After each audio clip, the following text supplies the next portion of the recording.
तो चलिए, बात शुरू हो गई है मोशन इन 1D की और हम कर रहे हैं मोशन इन 1D की एक्सरसाइज 1।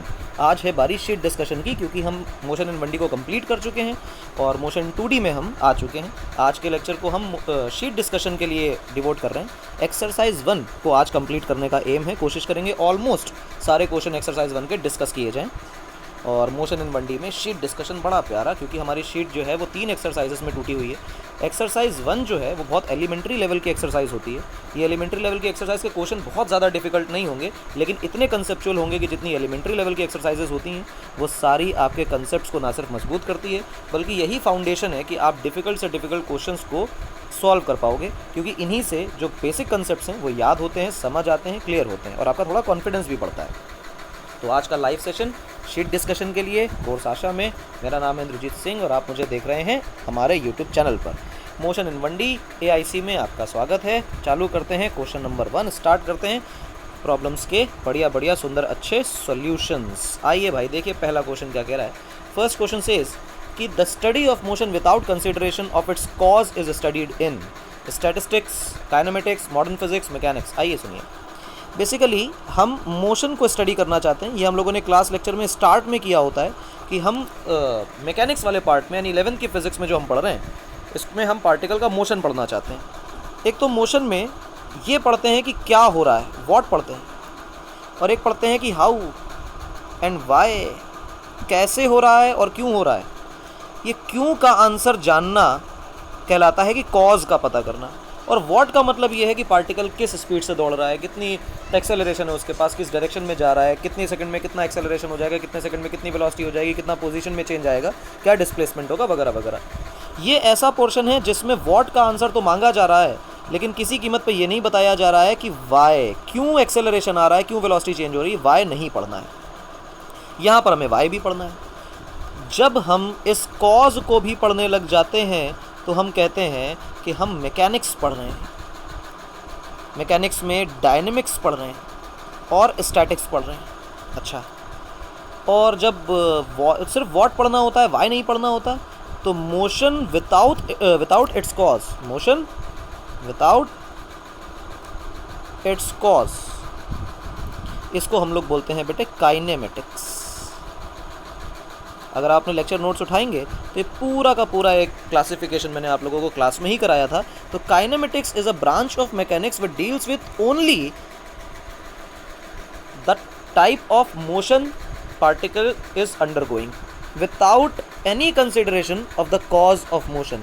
और ध्यान रखें कि अगर आप कॉज की बात करने लग जाते हैं, what is cause of motion, तो दिमाग में रखें कि कॉज ऑफ मोशन जो है वो फोर्स है। कॉज ऑफ मोशन कौन है? फोर्स। क्यों? क्योंकि अगर कोई बॉडी रेस्ट पे तो रेस्ट में रहेगी और यूनिफॉर्म मोशन में तो यूनिफॉर्म मोशन में रहेगी। उसका स्टेट ऑफ मोशन चेंज तब होगा जब उसमें एक्सेलरेशन आएगा, और एक्सेलरेशन तब आएगा जब उस पार्टिकल पे फोर्स लगी होगी।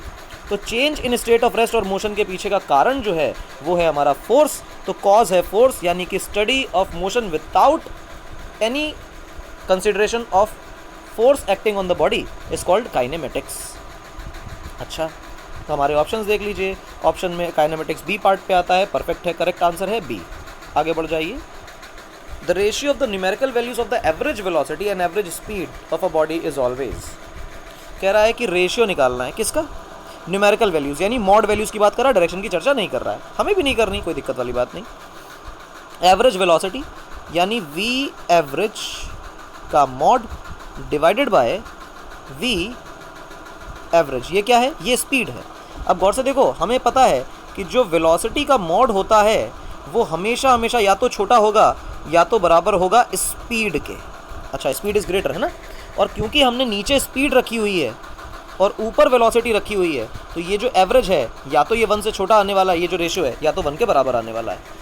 यूनिटी हो सकता है या लेस हो सकता है, तो हम क्या कहेंगे? यूनिटी और लेस। क्लियर? यूनिटी कब होगा? जब पार्टिकल स्ट्रेट लाइन में विदाउट चेंजिंग इट्स डायरेक्शन दौड़ेगा। आगे देखें। The displacement of a body is zero. ठीक, डी वेक्टर इज जीरो। हम कहते हैं ठीक है भाई, डी वेक्टर को जीरो कर लो, क्या बुराई है? D vector is zero. अच्छा लगा। कह रहा है डिस्टेंस कवर्ड इज, अब डिस्प्लेसमेंट बॉडी की जीरो है तो डिस्टेंस कितनी हो सकती है? देखो, एक सर्कल में घूम रहा है, नॉट नेसेसरी सर्कल, जिस पार्टिकल जहाँ से चला इनिशियल पोजीशन और फाइनल पोजीशन सेम है। देखें गौर से आप, मैंने जो इनिशियल पोजीशन बनाई है पार्टिकल की और जो फाइनल पोजीशन बनाई है पार्टिकल की वो दोनों सेम है इस जगह पे। तो यहाँ पर डिस्प्लेसमेंट, इस केस के अंदर डिस्प्लेसमेंट वेक्टर कितना है तो कहोगे 0। पर क्या डिस्टेंस इतनी चल के आया है? हाँ, यानी distance may be 0 may not be 0, may be 0 may not be 0। C option correct है। It depends on the acceleration, not necessary, it doesn't depend on the acceleration. Which of the following changes when particle is moving with uniform velocity? Particle is moving with uniform velocity। पांचवा question देखना गौर से बेटा। Uniform velocity का मतलब v जो है वो constant है। अब v क्या है? v तो वेक्टर है। इस वेक्टर के पास दो चीज़ें हैं। क्या? पहली चीज़ डायरेक्शन दिखाई दे रही होगी, आपको दिखनी चाहिए। दूसरी चीज़ इसका मैग्नीट्यूड भी दिखना चाहिए। अगर वेलोसिटी कांस्टेंट है तो डायरेक्शन भी कांस्टेंट है, मतलब समय के साथ बदल नहीं रही है, और मैग्नीट्यूड भी कांस्टेंट है, मतलब समय के साथ बदल नहीं रहा है। इसका मतलब particle is travelling in a straight line with a constant speed without changing its direction. अच्छा, तो विच ऑफ द फॉलोइंग चेंजेस कब बदलता है? क्या बदलता है? देखो, मैग्नीट्यूड अगर कांस्टेंट है तो स्पीड कांस्टेंट है, डायरेक्शन भी कांस्टेंट है तो वेलोसिटी भी कांस्टेंट है, मतलब स्पीड तो नहीं बदलेगा, वेलोसिटी तो नहीं बदलेगा। अगर यूनिफॉर्म वेलोसिटी है तो dv/dt इज एक्सेलरेशन, और क्योंकि वेलोसिटी कांस्टेंट है तो कांस्टेंट का डिफरेंशिएशन कितना आना है? 0, यानी एक्सेलरेशन वुड बी 0 और जीवन भर 0 रहेगा, क्योंकि कह रहा है कि यूनिफॉर्म वेलोसिटी है, मतलब एक्सेलरेशन भी नहीं है। तो क्या आंसर बचा? Position vector. और कॉमन सेंस है कि अगर उसके पास वेलोसिटी है तो लगातार उसकी पोजीशन तो बदल ही रही होगी, तो position vector is keep on changing. अगला सवाल देखें बेटे। The slope of the velocity time graph is for retarded motion is. अब देखो, मैं स्लोप बना देता हूँ, एक वीटी ग्राफ बनाते हैं, ऊपर v, यहाँ t, और इसकी वेलोसिटी मान लेते हैं शुरुआत में कुछ है v0। कह रहा है रिटार्डेड मोशन है, यानी वेलोसिटी को डिक्रीज होना चाहिए। If velocity is getting decreased, ये रही वेलोसिटी डिक्रीज होती हुई, टाइम बढ़ेगा, वेलोसिटी डिक्रीज होगी। अब देखो, जहाँ ग्राफ एक्स एक्सिस को कट करे, मतलब इंडिपेंडेंट वेरिएबल को कट करे, वहाँ से पॉजिटिव की तरफ देखिए, एंटी क्लॉक घूमिए, ये एंगल है फाई। क्या ये 90 से बड़ा दिखाई देता है? क्या इसका हम tan फाई निकाल सकते हैं? क्या tan फाई नेगेटिव हो जाएगा, और जो tan फाई होता है वही तो स्लोप कहलाएगी। क्या स्लोप नेगेटिव है? हाँ, और जो स्लोप है वो बेसिकली एक्सेलरेशन दे रहा है। हाँ, बहुत अच्छी बात। अब तुरंत बच्चा कहेगा कि हाँ भाई, जो स्लोप है वो पक्का वीटी ग्राफ की निगेटिव ही आनी है, क्योंकि रिटार्डेड मोशन है। पर इसमें अभी लोचा है। क्या? मैंने इनिशियल वेलोसिटीज़ को देखो, इनिशियल वेलोसिटी पॉजिटिव ली थी। क्या ज़रूरी है कि पार्टिकल की इनिशियल वेलोसिटी पॉजिटिव ही रहे? ये v है और ये t है। ऐसा हो सकता है कि पार्टिकल की जो इनिशियल वेलोसिटी है वो कुछ नेगेटिव हो, v0 माइनस v0। अब अगर इसका स्लोप निगेटिव बना दिया आपने, तो इसकी वेलोसिटी तो आप गौर से देखो नीचे की तरफ बढ़ती जा रही है, वेलोसिटी इंक्रीज कर रही हो, जबकि कह रहा है रिटार्डेड मोशन है।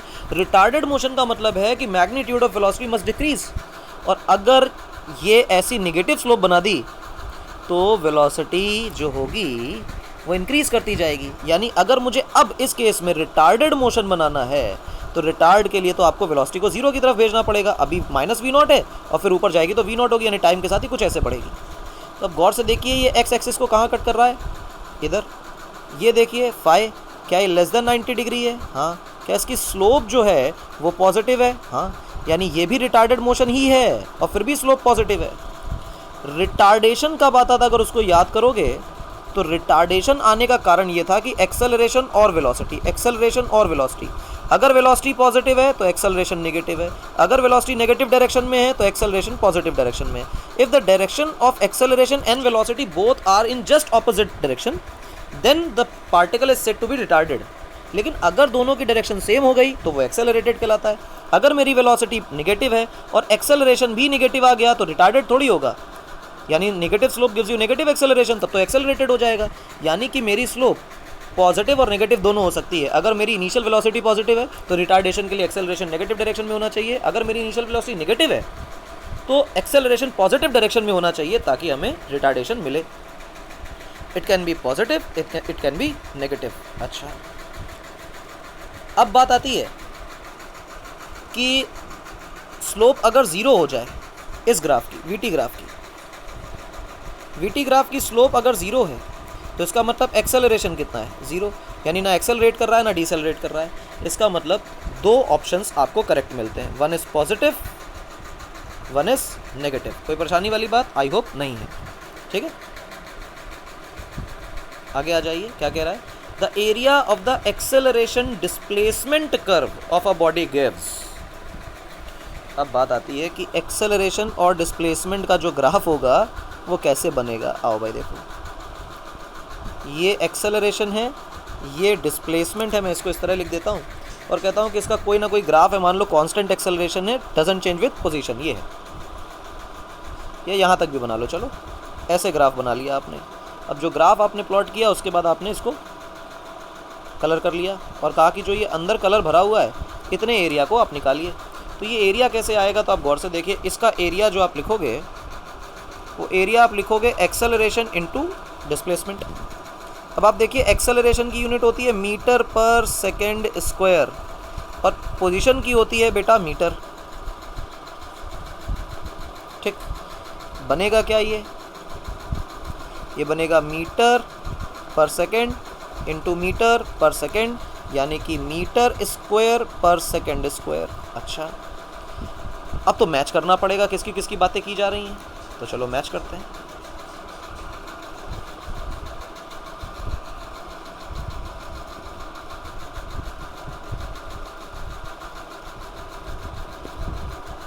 ठीक है, हम ज़रा बातें करते हैं। देखो, पहली चीज़ बोल रहा है इम्पल्स, क्योंकि हम अभी अभी आए हैं, हमें इम्पल्स वगैरह के बारे में ज़्यादा जानकारी नहीं। ऑल्दो हम यूनिट एंड डायमेंशन पढ़ चुके हैं, बट वहाँ पढ़ने के बाद कुछ याद होता नहीं जब तक क्वांटिटी से डील ना किया जाए। इम्पल्स का मतलब होता है change in momentum, delta P is equal to J, change in momentum. ये क्या चीज़ होती है, चेंज इन मोमेंटम। मतलब चेंज इन मोमेंटम मतलब initial momentum, sorry final momentum minus initial momentum is change in momentum. Impulse है ये। Momentum में मोमेंटम को घटाओगे तो मिलेगा क्या, मिलेगा तो मोमेंटम ही। इसका मतलब मोमेंटम क्या होता है, पी की वैल्यू होती है mv, मास क्या है किलोग्राम, वेलोसिटी क्या है मीटर पर सेकेंड। भैया इसमें किलोग्राम आ गया और हमें क्या चाहिए था यहाँ पे, इसको अगर आप गौर से देखेंगे, ये जो हमने लिखा था यहाँ पे, ये पर्टिकुलर चीज़ तो मुझे मीटर स्क्वायर पर सेकेंड स्क्वायर में चाहिए थी, किलोग्राम का कोई लॉजिक ही नहीं था, यानी impulse is a wrong option. अच्छा, इसको हटा देते हैं फिर। अगला ऑप्शन देखें गौर से। अगला ऑप्शन कह रहा है कि चेंज इन मोमेंटम पर यूनिट मास। अब चेंज इन मोमेंटम के बारे में सोचो तो देगा तो ये मोमेंटम ही ना आपको, और अगर ये चेंज इन मोमेंटम ही देगा तो आपको पता होना चाहिए कि ये मीटर पर सेकंड वेलोसिटी हो गई इनटू किलोग्राम हो गया। और पर यूनिट मास का मतलब क्या हुआ, पर यूनिट मास का मतलब हो गया नीचे किलोग्राम, इससे ये कट गया। लेकिन अभी तो सर मीटर पर सेकंड ही आया है, हमें तो मीटर स्क्वायर पर सेकंड स्क्वायर चाहिए, तो मतलब सेकंड वाला भी गलत है।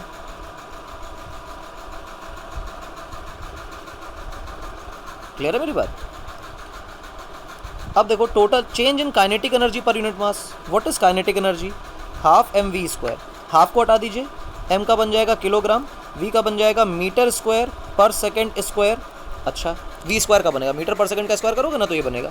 और पर यूनिट मास का मतलब क्या है कि you are dividing it with mass. आपने मास से डिवाइड किया, मास का मतलब किलोग्राम, यूनिट से डिवाइड किया, किलोग्राम से kilogram cancel, this becomes metre per second का होल स्क्वायर, यानी सी ऑप्शन करेक्ट है। क्लियर है मेरी बात, परफेक्ट। सिंपल है, हिट एंड ट्रायल था, आराम से देखना था, कोई परेशानी नहीं थी, आसान सवाल था। ये बहुत स्टैंडर्ड क्वेश्चन है, पता नहीं कितनी बार पूछा गया होगा। कह रहा है कि if the displacement of particle varies with time as √x is equal to t + 7, the velocity of the particle is inversely proportional to t, the velocity of particle is proportional to t, the velocity of particle is proportional to √t, the particle moves with a constant acceleration। आइए check करते हैं, बातें करते हैं, अच्छी अच्छी सुंदर सुंदर। देखिए दिया हुआ है position of particle x as a function of time, और ये बड़ा गंदा सा है। और हम इतनी बात बहुत अच्छी तरह जानते हैं कि जो x है वो डिपेंडेंट वेरिएबल है और जो t है वो इंडिपेंडेंट वेरिएबल है। और हम यही पता है अपनी तरफ से कि जो डिपेंडेंट वेरिएबल उसको अकेला करना होता है। मैं इसको x कर लेता हूँ, x का मतलब स्क्वायर कर दिया, स्क्वायर किया तो क्या मुझे इसका भी स्क्वायर करना चाहिए राइट हैंड साइड का, तो जवाब है हाँ कर लेना चाहिए। मैंने राइट हैंड साइड का स्क्वायर किया, स्क्वायरिंग बोथ साइड्स, ये क्या बना t² + 49 + 14t, ये आ गया आपका x। अब चर्चा आती है वेलोसिटी की। What is really velocity? That is dx by dt। Differentiate किया, ये आया 2t, ये आया 0 प्लस 14, तो वेलोसिटी बिकम्स 2t प्लस 14। क्या ये लीनियर डिपेंडेंस आ गई?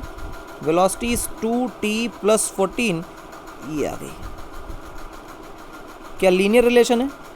Velocity of a time is proportional to t। B option तो करेक्ट है। क्लियर है? पहला वाला इनकरेक्ट है, इन्वर्सली प्रोपोर्शनल, और रूट टी का रिलेशन दे रहा है, ये भी गलत है।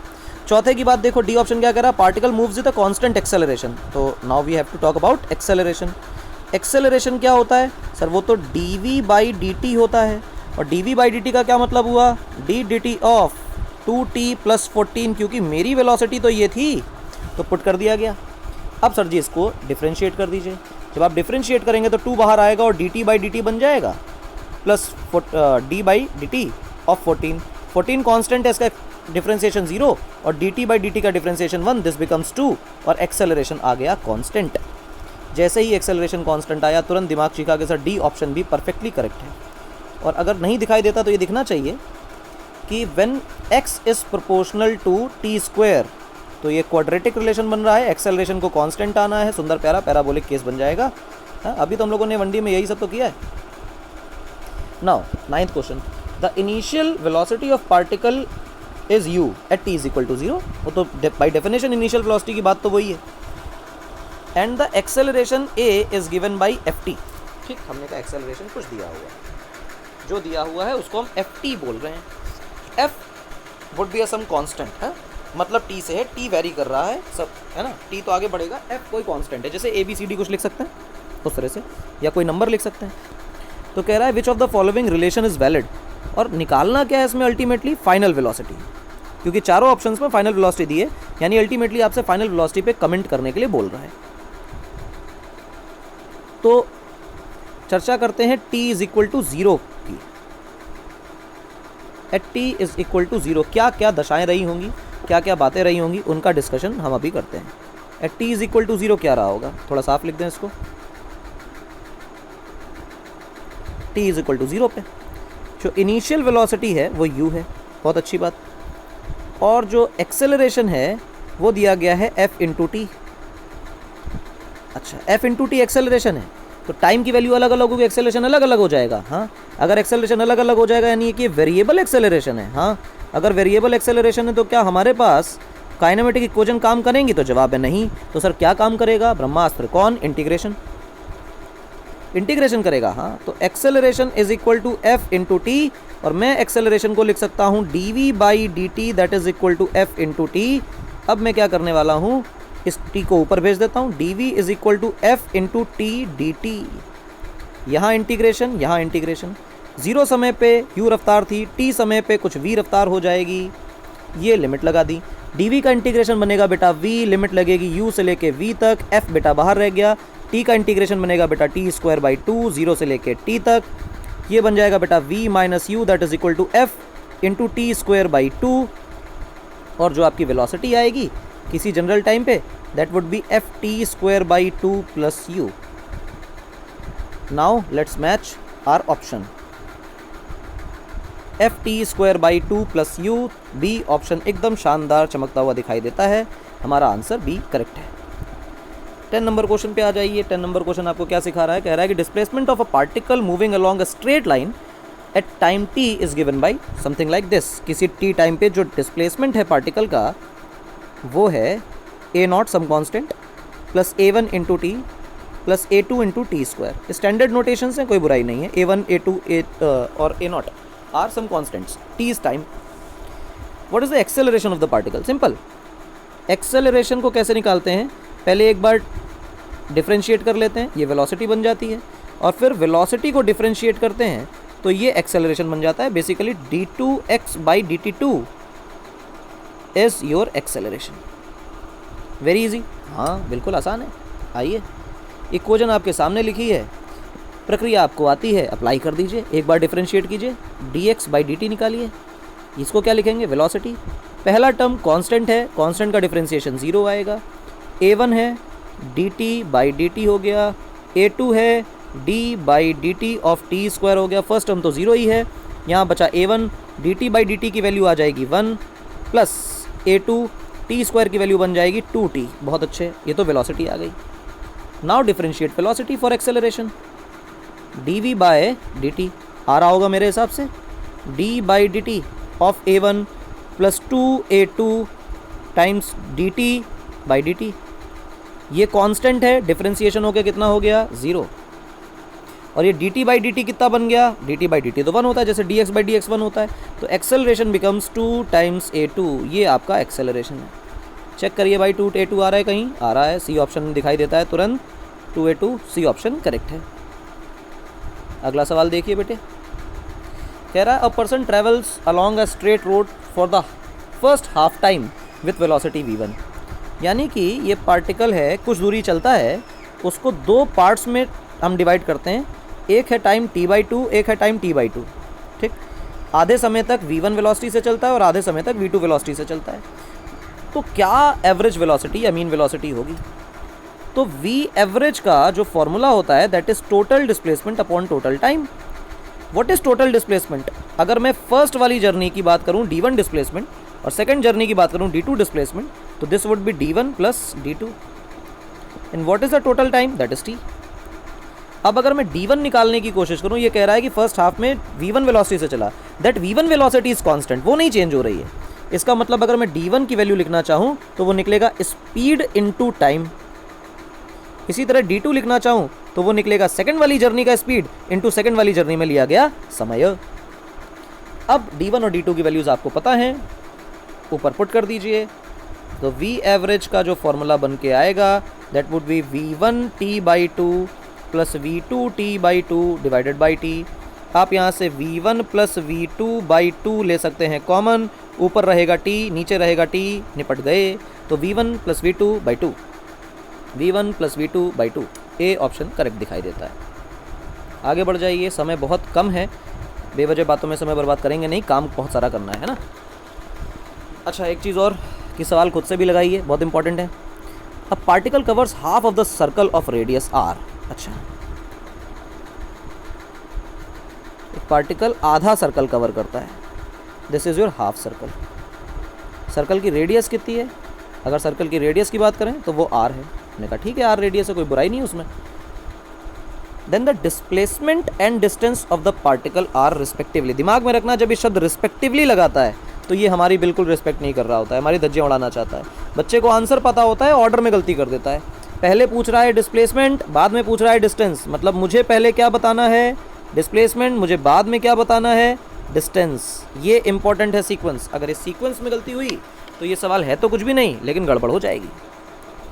गौर से देखिए बेटा, पार्टिकल सर्कल में घूम रहा है, हाँ, डिस्प्लेसमेंट पहले बताना है। क्या 2r is the displacement directly? हाँ, 2r डिस्प्लेसमेंट है। क्यों भाई? डायगोनल पे आ गया ना, डायगोनल कैंड्स पे आ गया तो 2r। और आधा सर्कल चला है तो पेरीफेरी कितनी हो जाएगी? ये पाई r। और जो पेरीफेरी पे चला है वही लेंथ, तो उसकी डिस्टेंस कहलाएगी। हाँ, तो पाई r is the distance and 2r is the displacement. अच्छा, अगर 2r डिस्प्लेसमेंट है और पाई r ये है, तो ऑप्शन जरा मैच करो आप लोग। कौन सा ऑप्शन दिखाई दे रहा है? 2r and pi r। B option is your correct option, जो आपको पसंद भी आना चाहिए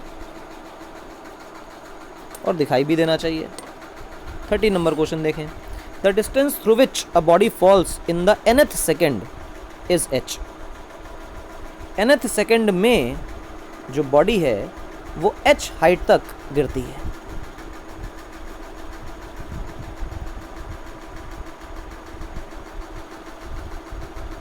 the distance through which it falls in the next second is.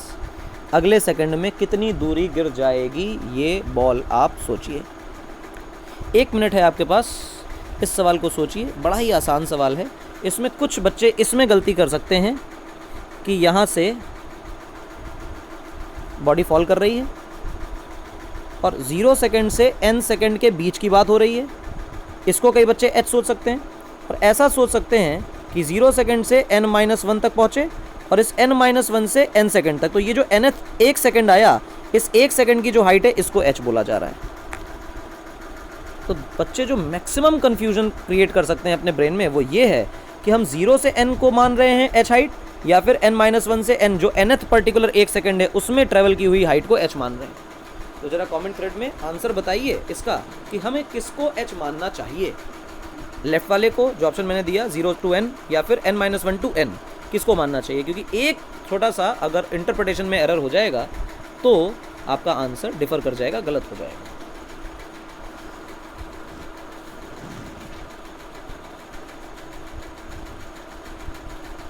सोचो भाई, सोचो फटाफट, फटाफट सोचो, आंसर बताओ कमेंट में सब बच्चे।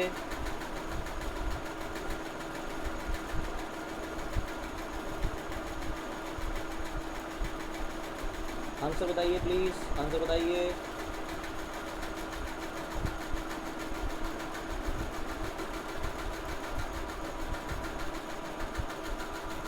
अगर नहीं समझ आ रहा तो फिर सोचो, इस स्टेटमेंट को दोबारा पढ़ो। वैसे कुछ बच्चे सही आंसर भी करेंगे, उम्मीद है। कह रहा है कि the distance through which a body falls in the nth second, in the nth second, the लगाया है, स्टेटमेंट समझे, द nth सेकेंड मतलब उस पर्टिकुलर 1 सेकेंड की बात हो रही है। ये कहता कि इन n सेकेंड्स, ऐसा कुछ कहता तो ये केस होता।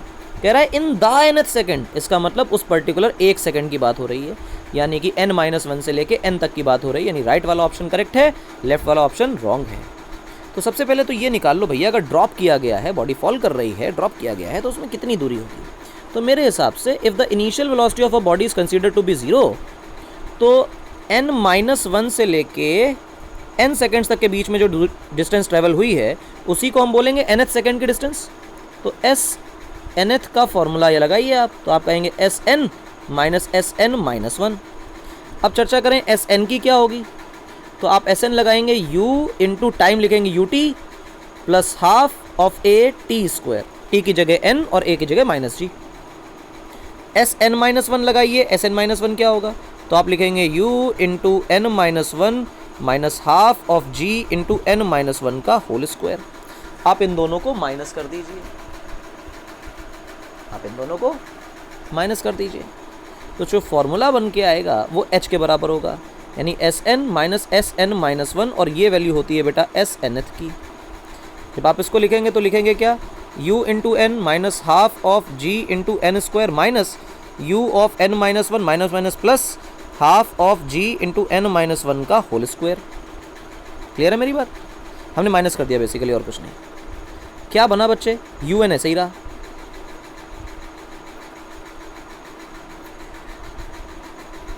u इंटू n, ठीक, minus half of G N square, अच्छा, minus u n minus u, अच्छा, plus half of g into n-1 का होल स्क्वायर। क्या लिखोगे, n square plus 1 minus 2n, यही तो लिखोगे। हाँ, अब गौर से देखो, ये un कट गया, ठीक, क्या बचा हमारे पास, half of G N square, वो भी माइनस का, मेरे हिसाब से तो माइनस का ही बचेगा। क्यों माइनस का बच रहा है, क्योंकि जी माइनस का था, माइनस यू, ठीक, plus half of G N square, इसका इसका मल्टीप्लाई हुआ, फिर इसका इसका मल्टीप्लाई होगा, फिर इसका इसका मल्टीप्लाई होगा, प्लस हाफ ऑफ जी, और उसके बाद minus half of g into 2n। Clear है? हाँ, अब क्या करें, काटा पीटी की जाए, half g N square negative, half g N square positive, कट गया। अब जो मेरे पास बचा वो बचा बेटा माइनस यू, और फिर बचा बेटा plus half of g plus half of g into 2n। आप क्या करने वाले हैं इससे, कुछ नहीं करने वाले हैं, g/2 को बाहर ले लीजिए और लिखिए कि 2 से 2 कैंसिल, तो आप लिखिए g into n minus u. कोई दिक्कत तो नहीं किसी को इसमें? आई होप नहीं होनी चाहिए, ठीक, नहीं होनी चाहिए। अगर सारी कैलकुलेशन सही की है तो कोई बुराई वाली बात नहीं। तो nth सेकंड में जो हाइट है वो बेटा आपकी h है, ये आ गई बेटा आपकी हाइट h। अच्छा, फिर कह रहा है कि नेक्स्ट सेकंड में कितनी हाइट चलेगा। नेक्स्ट सेकंड को देखें, अगर नेक्स्ट 1 सेकंड का मतलब ये हो गया Sn+1 की चर्चा कर रहा है, Sn+1 की चर्चा, Sn+1 ऐसे TH की चर्चा कर रहा है। तो इसका मतलब ये हुआ कि Sn+1 अगले 1 सेकंड तक में जितनी दूरी तय की गई माइनस Sn कर देंगे तो अपना आंसर आ जाएगा। तो जवाब है हाँ, आ जाएगा, कोई दिक्कत वाली बात नहीं है। अगर ऐसा है तो हम क्या कहने वाले हैं? हम कहने वाले हैं कि भैया देखो ऐसा है कि Sn+1 कितना है, तो तुम कहोगे u into n+1 minus half of g into n+1 का होल स्क्वायर। हाँ, और इसी जगह पे Sn कितना होगा, तो आप कहोगे un minus half of G N square, ut plus half of a t square, वो बन गया। ये मुझे पता है आसानी से, और इसको सॉल्व करना है। नीचे वाली राम कहानी को जब आप सॉल्व करने की थोड़ी सी इच्छा रखेंगे तो आपको एक फीलिंग तो ये आ जाएगी कि जो n+1 वाला टाइम है वो कुछ ऐसे आएगा, un प्लस u, आप मल्टीप्लाई कर दीजिए अभी से, ठीक कर दिया आपने, माइनस हाफ, और g को बेटा ऐसे ही रखा, कोई परेशानी नहीं होनी चाहिए। n+1 का होल स्क्वायर को आप अंदर खोलिए तो आप लिखेंगे n² + 1 + 2n, क्लियर है। यहाँ क्या लिखेंगे, un plus u minus half of G N square, उसके बाद ब्रैकेट खोलेंगे, माइनस हाफ ऑफ जी बचेगा, फिर माइनस रहेगा, और फिर आप कहेंगे half of g into 2n। आप इस 2 से इस 2 को कैंसिल कर सकते हैं। क्लियर है मेरी बात? आई होप क्लियर होगी। फिर क्या बचा आपके पास, un प्लस u, और उसके बाद half of G N square minus half of g minus g n. ये है Sn+1, यानी n+1 टाइम सेकेंड तक में इतनी डिस्टेंस ट्रेवल की गई। अच्छा, और n सेकेंड्स में कितनी गई, ऊपर वाला डब्बा बता रहा है। Snth क्या होगा, या Sn+1th सेकेंड में कितना चले होंगे, तो हम लिख सकते हैं that Sn+1 minus Sn। n+1 कितना है सर जी, un है प्लस u है, और उसके बाद ये gn² में माइनस लगा है, minus half of gn square है, माइनस हाफ ऑफ g है, माइनस gn है। अच्छा, माइनस करते हैं, क्या माइनस करें, ऊपर वाला डब्बा, ऊपर डब्बा देखिए क्या है, un minus half of gn square, un square minus minus plus half of gn square, कोई दिक्कत नहीं। अब आप काटा पीटी शुरू करें, आप कहें half of gn square, half of gn square cut गया, कोई दिक्कत तो नहीं, नहीं। un स्क्वायर क्यों लिखा मैंने यहाँ पे, un minus half of gn square है, un स्क्वायर नहीं बनेगा, ये वैल्यू बनेगी un ओनली, ये un और ये un कट जाएगा, कट गया।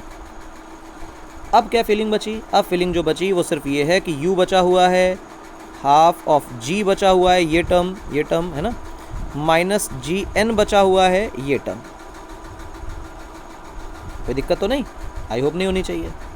अब देखें क्या हो सकता है, मेरे हिसाब से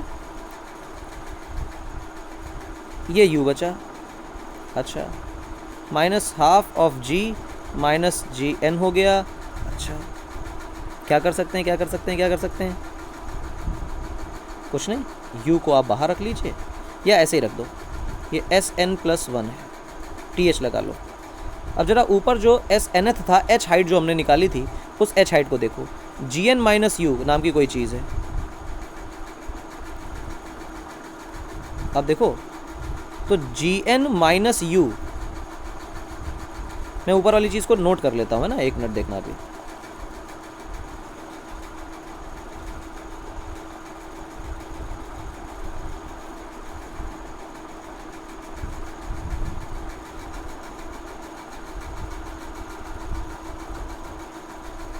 ओहो, ये तो हुआ नहीं ठीक से,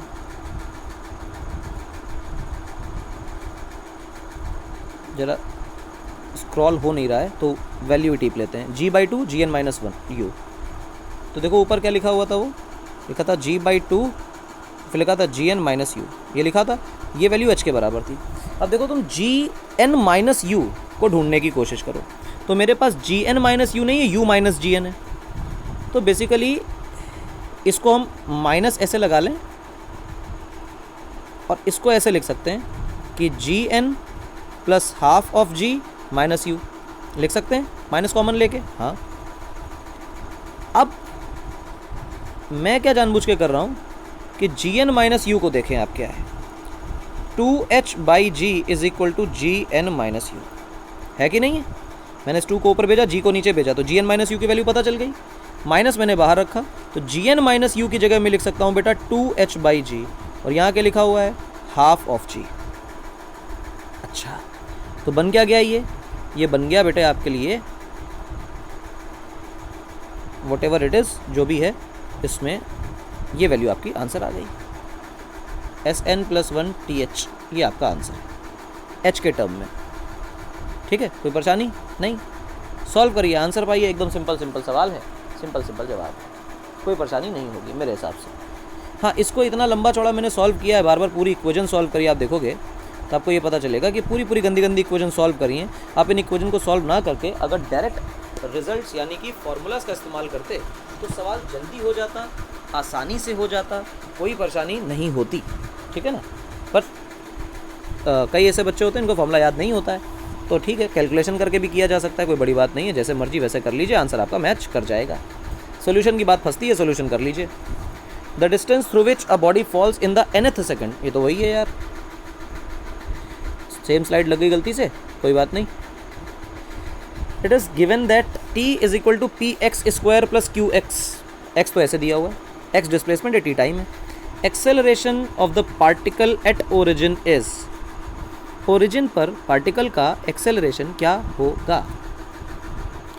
अब ओरिजिन पर पार्टिकल का एक्सेलरेशन पूछ रहा है और टाइम का ऐसे करके फंक्शन दिया हुआ है, बाप रे बाप, कैसे निकाला जाए, आओ देखो। px² plus qx is equal to t दिया हुआ है, क्या किया जाए कि बात बन जाए। तो एक काम करो कि dt/dx कर लो, कर लिया, dt/dx करोगे तो क्या बनेगा, d/dx ऑफ px², या फिर एक काम करो टाइम के रिस्पेक्ट में डिफरेंशिएट कर दो ना, क्या परेशानी है।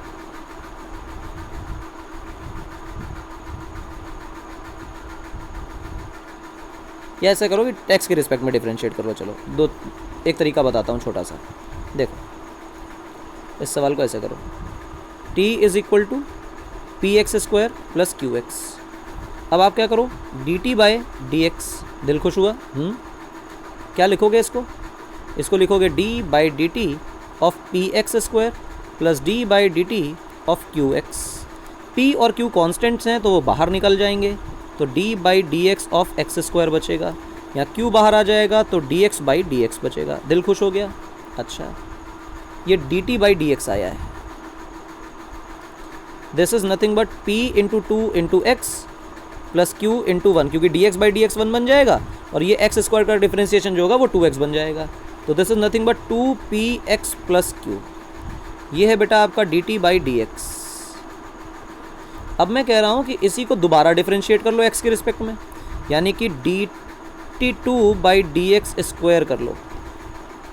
अच्छा, क्या बनेगा, 2p बाहर आ जाएगा, d/dx of x plus d/dx of q, ये तो कांस्टेंट है, 0 हो जाएगा, और वो dx/dx 1 बन जाएगा, तो बनेगा क्या, सिर्फ 2p। क्लियर है मेरी बात। ठीक, अब देखो ये क्या लिखा हुआ है, d2t/dx²। अगर मैं इसी को उल्टा कर दूं d2x/dt², तो ये तो एक्सेलरेशन होता है, और ये जो है वो एक्सेलरेशन का ठीक उल्टा लिखा हुआ है, तो इसका मतलब ये कि जो 2p है वो एक्सेलरेशन का ठीक उल्टा आना चाहिए, यानी कि जो मेरा एक्सेलरेशन है वो 1/2p आना चाहिए। जब आप इस 1/2p को अपने ऑप्शन में मैच करने जाओगे तो आपको कोई ऑप्शन नहीं मिलेगा। बेसिकली मैंने सवाल में करने की आपको दिखाने की कोशिश की है कि इफ़ d2x/dt² इज़ एक्सेलरेशन, तो इसका मतलब dt/dx का होल स्क्वायर निकालोगे तो 1 एक्सेलरेशन आएगा। ये गलत बात है। ठीक, आप देखो दोनों में क्या अंतर है वो समझो, इसका रेसिप्रोकल नहीं करना है। जो ये किया है प्रोसीजर गलत हो जाएगा अगर कोई बच्चा इस दिमाग लगाता है, क्योंकि बच्चे लगाते हैं दिमाग।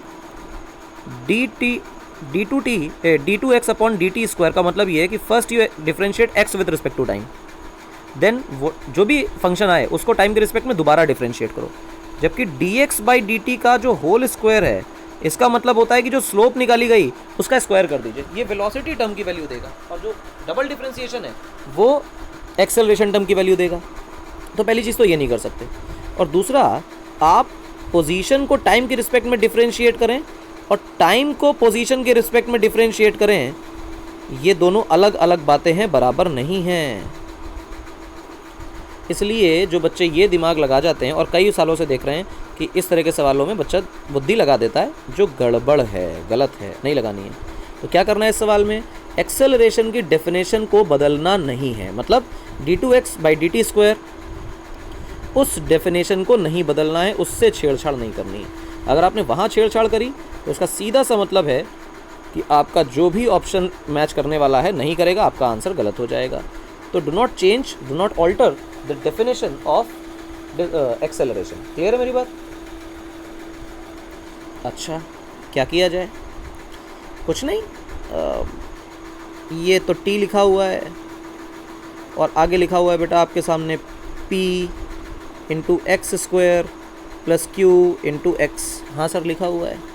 क्या करें कि बात बन जाए? कुछ ना करें यार, बात क्या बनानी है गौर से देखो। तो टाइम के रिस्पेक्ट में चीज़ों को डिफ्रेंशिएट करना है, टाइम के रिस्पेक्ट में करना है। ऐसा कैसे? आइए देखिए, यहाँ से आप x को कॉमन ले लीजिए या टाइम के रिस्पेक्ट में डिफ्रेंशिएट कर लीजिए। चलिए, differentiated with respect to time.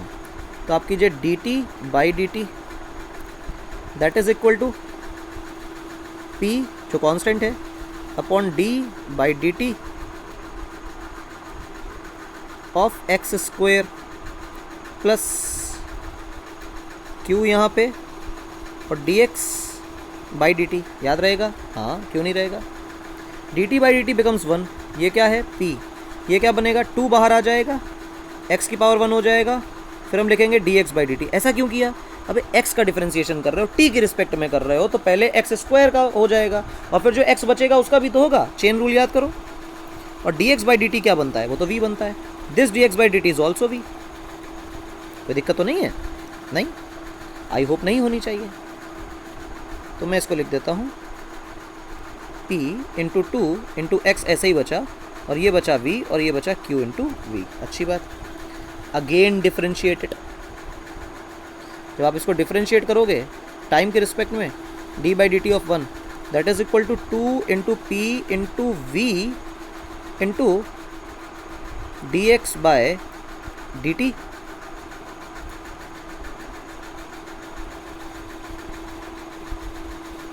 Plus q into, अब dv/dt करोगे एक्सेलरेशन टर्म आएगा, वो सब कांस्टेंट होके 0 चला जाएगा, कोई फ़र्क नहीं पड़ता उसमें। ये v रहा। हुआ क्या कि जब ये v और q दोनों कांस्टेंट हैं तो आपने कहा कि dv/dt, तो ये टर्म जो है वो 0 आ जाएगा। और अगर नहीं भी लिखना चाहते हो 0 तो तुम्हारे दिमाग में है कि सर v कांस्टेंट है, हमें कैसे पता? तो आप देखो इधर कर लेते हैं। ये है, अब देखो दो फंक्शन दिखाई दे रहे हैं। दो फंक्शन क्या करेंगे? पहले x को छोड़ देंगे, dv/dt लिखेंगे, फिर v को छोड़ देंगे, dx/dt लिखेंगे, कोई परेशानी नहीं। फिर क्या करेंगे? q करेंगे और लिखेंगे dv/dt। दिमाग में इस बात को रखना पड़ेगा, ठीक। ये कांस्टेंट, इसका डिफरेंशिएशन 0 है, दिस इज 2p। यहाँ x है, ये dv/dt क्या हो जाएगा? This would be your acceleration, this would be your acceleration. अच्छा, और ये v है और dx/dt क्या बनेगा? वो फिर से v बनेगा, तो v लिख दीजिए, प्लस q और dv/dt क्या बनेगा? एक्सेलरेशन। आपके पास क्या चीज़ निकल के आई वो देखिए। आपके पास निकल के आया 2p into xa plus v² plus q into a, ये बना। क्लियर है मेरी बात? हाँ बिल्कुल सही है, बन गया। अब कह रहा है कि ये सब 0 के बराबर है और दिल खुश हो गया। फिर पूछ रहा है what is the acceleration at origin. Origin का मतलब क्या है कि एट ओरिजिन का मतलब हुआ x की वैल्यू हो गई 0, x बराबर 0 पुट कर दीजिए, तो ये टर्म कितना हो जाएगा? 0। तो v² plus QA is equal to 0। तो a की वैल्यू क्या बन गई? -v²/q। a की वैल्यू क्या बन गई? -v² upon q। सिंपल है, बिल्कुल सिंपल है, ठीक। तो ये तरीके हो सकते हैं एक्सेलरेशन निकालने के। एकदम आसान, सुंदर, बढ़िया, प्यारा सवाल। आप देखिए 16 नंबर क्वेश्चन क्या कह रहा है आपसे। कह रहा है फिगर शो कर रहा है वीटी ग्राफ को। वीटी ग्राफ का एरिया जो होता है वो डिस्प्लेसमेंट देता है और स्लोप जो होता है एक्सेलरेशन देता है। क्लियर दिखाई देता है कि p का स्लोप, सवाल पढ़ने से पहले ही, theta of p is greater than theta of q, यानी कि जो एक्सेलरेशन p का है वो ग्रेटर है एक्सेलरेशन ऑफ q से, क्योंकि दोनों का ही स्लोप 90, देखो इंक्लिनेशन 90 से छोटा है, तो slope of P and slope of Q R both positive, यानी एक्सेलरेशन ऑफ पी जो है ये भी तुम्हारे लिए पॉजिटिव ही है, और एक्सेलरेशन ऑफ क्यू जो है वो खुद भी तुम्हारे लिए पॉजिटिव ही है, इसमें कोई लोचे वाली बात नहीं है। अगर ऐसा है तो चलो, which of the following statements are true. गौर से देखो, पार्टिकल 0 सेकेंड से लेकर कुछ टाइम तक तो चला ही नहीं था। The relative velocity is, relative velocity क्या होती है कि मान लो एक पार्टिकल है ए इस दिशा में दौड़ रहा है, और मान लो पार्टिकल है बी, वो भी मान लो इसी दिशा में दौड़ रहा है, कोई भी डायरेक्शन ले सकते हैं। अगर मैं बी के ऊपर बैठ जाऊँ तो क्या मुझे ए चलता हुआ दिखाई देगा? अगर हाँ दिखाई देगा तो कितनी वेलोसिटी से चलता हुआ दिखाई देगा? That relative velocity is that velocity जो हम बी से ऑब्जर्व करेंगे ए की, that is termed as relative velocity. इसका छोटा सा एग्जांपल ऐसे दिया जा सकता है कि मान लीजिए कि आपके पास कोई कार है और कार ट्रेवल कर रही है किसी v वेलोसिटी से। ग्राउंड पे एक लड़का खड़ा है रेस्ट पर, उससे कोई फर्क नहीं पड़ता, वो नहीं चल रहा है, पर जब आप अंदर से खड़े होकर देखेंगे तो वो आपको पीछे की तरफ जाता दिखाई देगा as seen from you. Ground से खड़े आदमी के लिए ये बालक जो है रेस्ट पे ही है, ये तो चल नहीं रहा। बेसिकली हो ये रहा है कि आप अपने लिए रेस्ट पर हो जा रहे हैं, इसलिए आप अपने लिए रेस्ट पे हैं, तो जितनी वेलोसिटी से आप खुद आगे जा रहे थे उतनी ही वेलोसिटी ऑपोजिट डायरेक्शन में आप दूसरों को प्रोवाइड कर देते हैं। तो जो आपको वेलोसिटी दूसरे की अपीयर होती है किसी मूविंग फ्रेम के अंदर, उसको रिलेटिव वेलोसिटी बोलते हैं।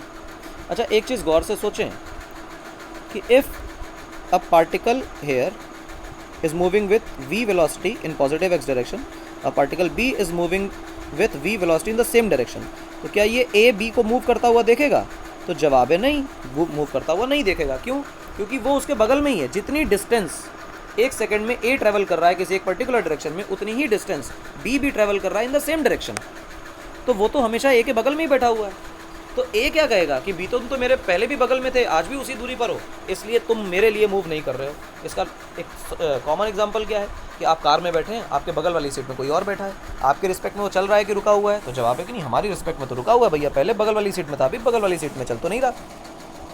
अच्छा, इसका मतलब अगर सेम डायरेक्शन में सेम वेलोसिटी हो गई फिर तो रिलेटिव वेलोसिटी 0 हो जाएगी, लेकिन अगर सेम डायरेक्शन में सेम वेलोसिटी नहीं हुई तो कहीं ना कहीं तो हम उसको मूव करता देखेंगे। जी हाँ, आइए,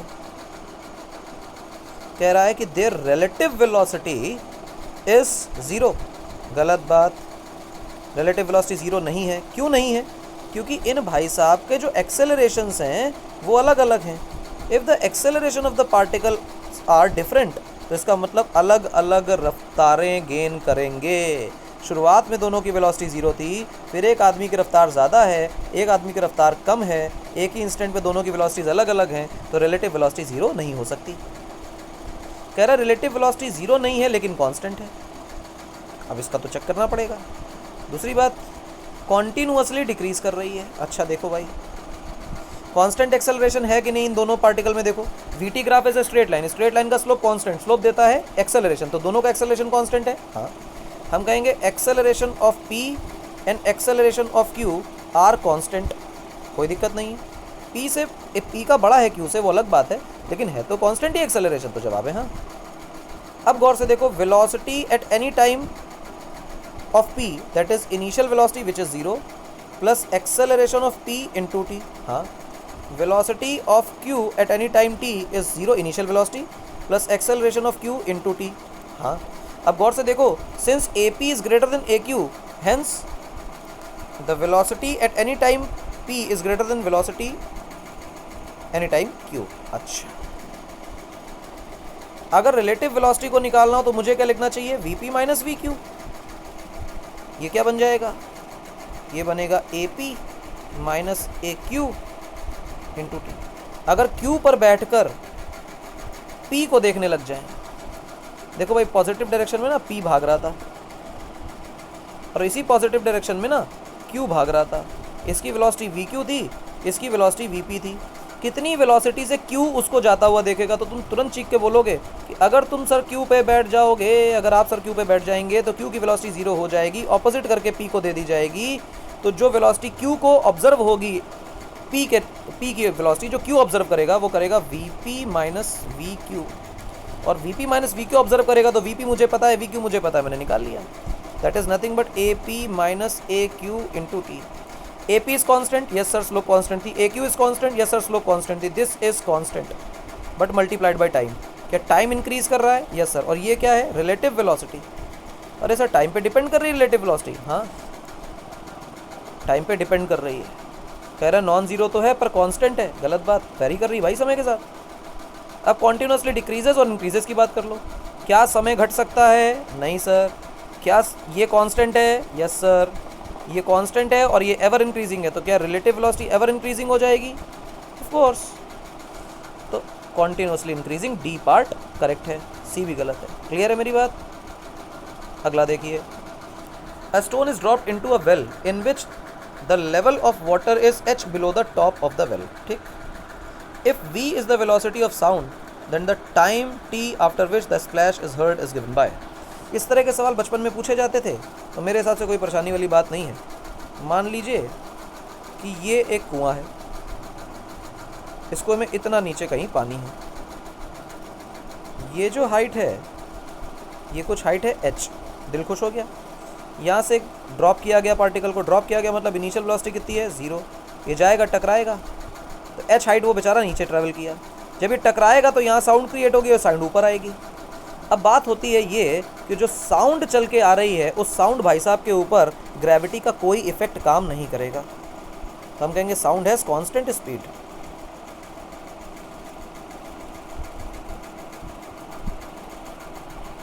साउंड पर ग्रेविटी का कोई इफेक्ट नहीं है, जबकि जो मेरा पार्टिकल मैंने ड्रॉप किया है वो मोशन अंडर ग्रेविटी कर रहा है, उस पर ग्रेविटी का इफेक्ट है।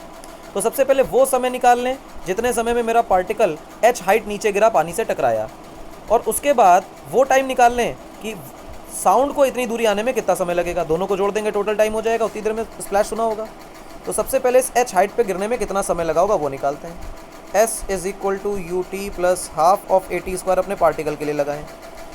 जो डिस्प्लेसमेंट ऑफ पार्टिकल है वो बेटा माइनस h है, क्योंकि जिस जगह से आप प्रोजेक्ट करते हैं उसको ओरिजिन मानते हैं। नीचे की डायरेक्शन में नेगेटिव लेके चल रहा हूँ, ऊपर की डायरेक्शन को मैं पॉजिटिव लेके चल रहा हूँ, तो क्या negative h is the displacement, initial velocity 0 क्योंकि उसको रिलीज किया गया है। एक्सेलरेशन तो हमेशा डाउनवर्ड g लग रहा है इसलिए माइनस g लिख लिया, इंटू टी स्क्वायर कर लिया। दिल खुश हो गया, बहुत अच्छा लगा, इसको t1 कर लेते हैं, है ना। अब गौर से देखिए, this minus gets cancelled out, तो 2h/g का जो रूट है दिस इज योर t1। अब t2 की वैल्यू निकालो। जो t2 है वो time taken by sound to reach the mouth of, या फिर ये कह लो कि टॉप ऑफ वेल, कुएं के मुंह पर या फिर टॉप पे पहुंचने का समय है। कितनी दूरी चलनी है सर? समय चलनी है, दूरी चलनी है h, वेलोसिटी कितनी है v, तो इस पे तो एक्सेलरेशन काम करेगा नहीं, कांस्टेंट स्पीड से चलेगी, तो h/v। वेलोसिटी ऑफ साउंड कितना दिया हुआ है सवाल के अंदर? वेलोसिटी ऑफ साउंड v है, तो कोई दिक्कत नहीं, h/v। क्लियर है मेरी बात? No acceleration involve. What is the total time taken by, या what is the total time, तो हम कहेंगे t1 प्लस t2, तो कितना आया बेटा? ये square root of 2h/g plus h/v। This is the total time when we hear the splash after dropping it. क्या क्या लिखा हुआ है? 2h/v नहीं है भाई, h/v है, गंदी बातें नहीं। अब देखें t कौन है, क्या बी ऑप्शन करेक्ट दिखाई देता है? बिल्कुल। आप इस ऑप्शन को देखें, h/g लिख दिया, बच्चा देखे गलती कर सकता है, ये गलत है। यहाँ देखो 2h/v लिख दिया, 2 बार ट्रैवल करा रहा है। साउंड तो सिर्फ नीचे से ऊपर ही आ रही है, कौन सा ऊपर से नीचे जा रही है? जब टकराएगा तभी तो साउंड ऊपर आएगी, तो ये भी गलत है, ये भी गलत है। Option is B.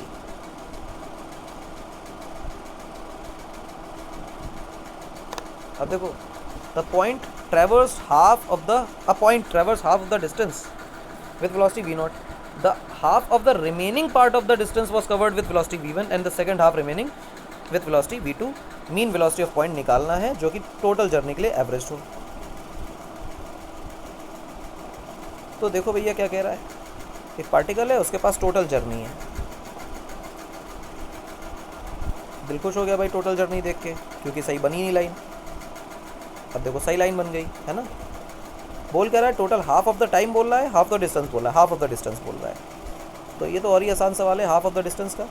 ये d डिस्टेंस है, यहाँ कर लीजिए, यहाँ कर लीजिए ये, और ये जो आधी डिस्टेंस है this is your d/2 distance, और ये भी कितनी होगी बेटा? d/2 distance. इसको भी आधा कर लीजिए, तो ये हो गया बेटा d/4 और ये हो गया d/4। कह रहा है कि टोटल जर्नी का 1/2 v0 से चले, जो बच गया इतना d/2 जो बच गया इसका आधा यानी ये d/4 इसको v1 से चले, और फिर जो बच गया d/4 उसको v2 से चले। What is the average velocity? तो बड़ा आसान है यार। v एवरेज का जो चुपचाप वाला प्यारा सुंदर फॉर्मूला होता है that is total distance upon total time. आपकी टोटल डिस्टेंस बेटा d है, टोटल टाइम के बारे में आपको जानकारी नहीं है। हम कहते हैं फर्स्ट जर्नी में t1 टाइम लगा, इस जर्नी में t2 टाइम लगा, इस जर्नी में t3 टाइम लगा, क्योंकि speeds are constant at the various parts of the motion. तो मैं अलग अलग काम कर लेता हूँ। अगर मैं इस t1 को निकालने जाऊँगा तो डिस्टेंस अपॉन स्पीड आ जाएगा, t2 को निकालने जाऊँगा तो वो भी distance that is d/4 upon speed आ जाएगा। इसी तरह अगर मैं t3 को निकालने जाऊँगा तो वो डिस्टेंस अपॉन स्पीड आ जाएगा that is v2। What is total time? t1 plus t2 plus t3। तो आपके पास जो v एवरेज आ जाएगा वो आ जाएगा बेटा d/2v0 plus d/4v1 plus d/4v2। दिल खुश हुआ? बिल्कुल आसान है। अब आप क्या करने वाले हैं, आप d को कॉमन लेंगे और काट देंगे। खुश हो गए? ऊपर लिखेंगे बेटा 1, यहाँ लिखेंगे 1/2v0 plus 1/4v1 plus 1/4v2। आप यहाँ से एलसीएम ले लीजिए, 1 अपॉन, थोड़ा और नीचे कर लें, एलसीएम लीजिए। एलसीएम लेंगे बेटा तो आपके पास जो आंसर आने वाला है that would B 4v0 v1 v2, यही तो बचेगा। हाँ, आप इधर देखें क्या बचेगा, 2 v1 v2 प्लस 4 से 4 cancel, v0 v2 plus v0 v1, ये बचा। अब इसको ऊपर भेज दीजिए। जब आप इसको ऊपर भेज देंगे तो क्या बनेगा, 4v0 v1 v2 divided by twice of v1 v2 plus v0 v2 plus v0 v1। ये v एवरेज का सुंदर सा आंसर। अगला सवाल देखें। The deceleration experienced bye a moving motor boat after it's engine is cut off. जब उसको बंद कर दिया गया तो वो धीमे धीमे डीसेलरेट होने लगी, और जो डीसेलरेशन है वो दिया जा रहा है dv/dt acceleration, that is -kv³। ठीक है, कोई दिक्कत नहीं, where k is some constant. v0 is the magnitude of velocity at cut off. जिस समय इंजन को बंद किया गया उस वक्त उसकी वेलोसिटी v0 थी। मतलब जो डीसेलरेशन वाला पोर्शन है, मान लो यहाँ तक कोई इंजन चल रहा था और इस वक्त इसकी वेलोसिटी v0 थी, जिस वक्त वेलोसिटी v0 है उसी वक्त इसके इंजन को बंद कर दिया गया, यानी आगे जो डीसेलरेशन का मोशन है इस डीसेलरेशन वाले पार्ट के लिए ये इनिशियल वेलोसिटी का काम करेगा। जी हाँ, t समय के बाद कितनी वेलोसिटी हो जाएगी। मेन मुद्दा ये है कि इनिशियल वेलोसिटी v0 है और एक्सेलरेशन की वैल्यू -kv³ दे रखी है, तो मैं एक्सेलरेशन को ही यहाँ पर लिख लेता हूँ that acceleration is given as -kv³ और u की वैल्यू जो है वो v0 दे रखी है। एक्सेलरेशन को आप कैसे लिखते हैं सर? हम तो dv/dt लिखते हैं। क्या इसको -kv³ लिखा जा सकता है? बिल्कुल लिख सकते हैं sir. dv/v³ is equal to -k/dt नहीं लिख सकते हैं? बिल्कुल लिख सकते हैं। v0 को नीचे ले गए और dt को ऊपर ले गए। क्यों ले गए? अरे टाइम को अलग इंटीग्रेट करो यार, और वेलोसिटी को अलग इंटीग्रेट करो, ये किया। 0 समय पे v0 वेलोसिटी थी, t समय पे कुछ v वेलोसिटी हो जाएगी। बहुत अच्छी बात। ये v की पावर 3 जो नीचे आया है इसको सर ऊपर ले जाएंगे तो कोई बुराई हो जाएगी? तो भैया नहीं, उसी तरह से इंटीग्रेशन होगा। यहाँ पे v0 और यहाँ पे कुछ v, ये बचा -k, dt का इंटीग्रेशन बचा t, लिमिट लगी t से लेके 0 तक, यानी कि t -0। आंसर ये आया। बहुत अच्छे। v की पावर -3 इंटीग्रेट करेंगे, x की पावर n का इंटीग्रेशन x की power n plus 1 divided by n plus 1। Limit लगा दीजिए आप बेटा v0 से v तक, and this is nothing but -kt। अच्छा लगा। अब इसकी वैल्यू देखिए आप क्या लिखेंगे। आप लिखेंगे इधर v की पावर -2 और नीचे बन जाएगा बेटा -2। कोई परेशानी? v0 से लेके v तक -kt। मैं क्या कर रहा हूँ कि जानबूझ के इस -2 को बाहर निकाल ले रहा हूँ, -1/2, और ये बन जाएगा -1/v²। ये सॉरी v² बन जाएगा। ये v0 है, ये v है, ये माइनस, ये kt है। कोई बुराई नहीं। अब इस माइनस से इस माइनस को मार डालिए। अब लिमिट लगा दीजिए। 1 by we square minus 1 by v naught square is equal to k t. अब क्या करें, कुछ नहीं, 1 बाई वी स्क्वायर को अलग करिए, के टी इधर चला गया, 1 बाई वी नॉट स्क्वायर इधर आ गया। अच्छा, 1 बाई वी स्क्वायर की वैल्यू क्या बन जाएगी, 1 बाई वी स्क्वायर की वैल्यू बनेगी we naught into K T, V naught square into K T plus 1 upon we naught square. आप इसको उल्टा कर देंगे तो जो बनेगा, एलसीएम ले लिया बेसिकली और कुछ नहीं किया है, वी स्क्वायर की वैल्यू बनेगी बेटा v naught square upon we naught square k T plus 1, तो वी की वैल्यू बन जाएगी square root over v naught square by v naught square k T plus 1, जो कि बनेगी we naught upon square root of v naught square k T plus 1। Clear है मेरी बात? हाँ, इजी है, सिर्फ इंटीग्रेट करना था, वेलोसिटी एट टाइम टी निकालना था। आई होप बहुत आसान है, कुछ कठिन नहीं है। खेलते रहिए, कूदते रहिए, आंसर आ जाएगा। अगला देखें, डिस्प्लेसमेंट और टाइम का रिलेशन दे रखा है, कह रहा है which of the following statements about its velocity is true. इसकी वेलोसिटी के लिए कौन सा स्टेटमेंट सही है? देखो क्या दिया हुआ है, root x is equal to t plus 1, t plus 7 वाला हमने किया था, स्क्वायर मार देंगे तो क्या बनेगा, t square plus 1 plus 2t। Clear है ना, t square plus 1 square plus 2t, a square plus b square plus 2ab, x is equal to t square plus 2t plus 1। ये बन गया हमारा रिलेशन। क्या x और t के बीच में बढ़िया सा रिलेशन दिखाई दे रहा है? मेरे हिसाब से सबको ये दिखता होगा कि x की पावर 1 है और t की पावर 2 है मैक्सिमम, तो मतलब ये क्वाड्रेटिक रिलेशन है, मतलब ये जो ग्राफ है ये पैराबोला बनने वाला है, और पैराबोला बनेगा तो जो एक्सेलरेशन होगा वो कांस्टेंट होगा पक्का पक्का xt का। एक्सेलरेशन कांस्टेंट है तो वेलोसिटी और टाइम के बीच में लीनियर रिलेशन होगा, हाँ कि ना? बिल्कुल परफेक्ट है। क्या टी स्क्वायर का टर्म पॉजिटिव है? हाँ। क्या टी का टर्म भी पॉजिटिव है? हाँ। टाइम टी बराबर 0 पर अगर हम देखें तो पोजीशन कितनी निकल के आ रही है सर 1। अगर मैं इसको डिफरेंशिएट करने की कोशिश करूं तो क्या कर सकता हूं? तो जवाब है हाँ। डिफरेंशिएट करेंगे तो क्या वो वेलोसिटी बन जाएगा, that is dx by dt? तो जवाब है हाँ। क्या ये बन जाएगा 2t प्लस 2? तो जवाब है हाँ। फिर अगर मैं टाइम t बराबर 0 पुट कर दूं तो वेलोसिटी की वैल्यू क्या पॉजिटिव 2 आती है? जवाब है बिल्कुल हाँ। क्या हम इसको दोबारा डिफरेंशिएट कर सकते हैं? तो हाँ कर सकते हैं। तो dv बाई dt अगर मैं कर दूंगा तो वो क्या बन जाएगा सर? एक्सेलरेशन। जब इसको डिफरेंशिएट करेंगे तो 2 आ जाएगा, ये टर्म 2 देगा और ये टर्म 0 देगा। एक्सेलरेशन क्या निकल आया? कांस्टेंट, अभी हमने बोला था। क्या ये भी पॉजिटिव निकल आया? Yes sir. इनिशियल वेलोसिटी कैसी है? पॉजिटिव। और एक्सेलरेशन भी कैसा है? हमेशा पॉजिटिव। अगर दोनों डायरेक्शन सेम होती है तो क्या वेलोसिटी इंक्रीज करती है? हाँ। अगर इनिशियल वेलोसिटी 2 है, एक्सेलरेशन पॉजिटिव है जो कि कांस्टेंट है, मतलब एक्सेलरेशन की डायरेक्शन को नहीं बदल रहा है, तो वेलोसिटी भी अपनी डायरेक्शन को नहीं बदलेगी। क्या वेलोसिटी एवर इंक्रीजिंग हो जाएगी? यस। आइए ऊपर क्या कह रहा है, which of the following statements is are true for its velocity. Its velocity 0, गंदी बात, कभी थी नहीं। इनिशियल वेलोसिटी 0 है, एक्सेलरेशन उसकी डायरेक्शन में ही है तो वो हमेशा बढ़नी है। It is constant but non zero, गंदी बात, कॉन्स्टेंट भी नहीं, लगातार बदल रही है। It increases with time, perfect answer है। इट डिक्रीजेज विद टाइम, गंदी बात। तो सी ऑप्शन अपना करेक्ट था। ये एनालिसिस बहुत इंपॉर्टेंट है, आनी चाहिए। अगला सवाल देखें, दो बॉडीज़ हैं m1 m2 मास की हैं और किसी हाइट h1 h2 से गिराई जा रही हैं, और फिर कह रहा है ratio of their velocities when they hit the ground is. Ground पे जब वो हिट करती हैं उनकी वेलोसिटीज़ क्या होती हैं? भैया यहाँ पे पार्टिकल है m1 और यहाँ पे पार्टिकल है m2, उसको किसी हाइट h1 से गिराया जाता है, इसको किसी हाइट h2 से गिराया जाता है। तो गौर से देखें, दोनों को ड्रॉप किया जा रहा है तो इनिशियल वेलोसिटीज़ दोनों की कितनी है? 0। यहाँ पे टकराते वक्त वेलोसिटी को v1 मान लें, यहाँ वेलोसिटी को कितना मान लें? v2, कोई दिक्कत वाली बात नहीं। तो जरा आप थर्ड इक्वेशन ऑफ मोशन का इस्तेमाल करें, v square minus u square is equal to 2as, इसका इस्तेमाल करें तो ये बनेगा v1 स्क्वायर, और इनिशियल वेलोसिटी 0 है, ये बन जाएगा 2a की जगह बन जाएगा माइनस g और s की जगह बन जाएगा माइनस h1, क्योंकि दोनों नीचे आ रहे हैं ना। नीचे आएंगे तो डिस्प्लेसमेंट इज नेगेटिव, क्योंकि पॉइंट ऑफ प्रोजेक्शन को आप ओरिजिन मानते हैं, तो ये माइनस कट गया भाई आपका। तो जो वेलोसिटी v1 का फॉर्मूला बनेगा वो बनेगा स्क्वायर ओवर 2gh1। सिमिलरली अगर आप v2 के लिए निकालेंगे तो मेरे हिसाब से जो फॉर्मूला बनेगा वो बनेगा square root over 2gh2। Similar procedure से कोई परेशानी नहीं होगी। फिर कह रहा है वेलोसिटीज़ का जो रेशियो होगा आप वो बता दीजिए। तो हमने कहा वेलोसिटीज़ का रेशियो अगर तुम डिवाइड मारोगे तो 2g से 2g कट जाएगा, और जो आंसर आएगा v1 अपॉन v2 का वो आएगा h1 अपॉन h2। कोई परेशानी वाली बात नहीं। Root h1 upon root h2 is the correct answer. तो बी ऑप्शन हमारा मैच कर गया है। बल्ले बल्ले, शाबा शाबा, आंसर आ गया।